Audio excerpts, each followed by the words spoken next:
His family thought this day would never come.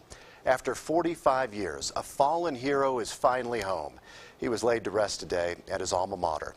Captain Richard Chorlins was buried at the Air Force Academy, a final resting place his family requested.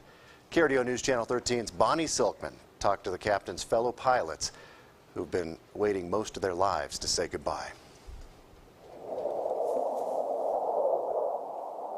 One of the aircraft pulls vertical and goes into afterburner on his way to the heavens. It's just kind of, it's very representative of all of us. It's the goodbye they've waited for 45 years.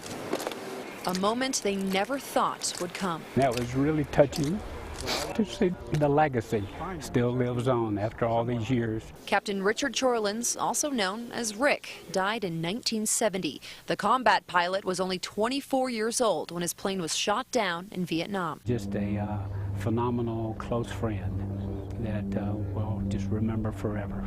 After years of recovery efforts and DNA testing, he'll now forever be here at the Air Force Academy, a place he called home.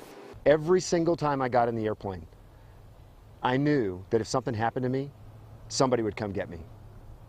And my family knew that too, and they had the confidence that I would never be left. So even to this day, we're still looking for others, and we won't stop.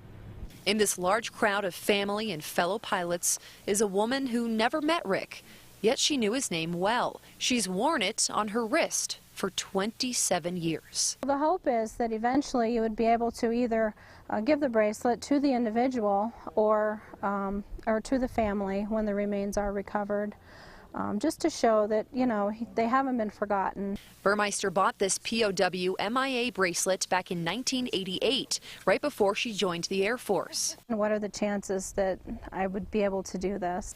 Despite those odds, and nearly 3 decades later, she now works at the Academy and still keeps the bracelet close. And I've wondered about them and thought about them all these years, and I'm so honored that I'll actually get to meet them and present them with the bracelet.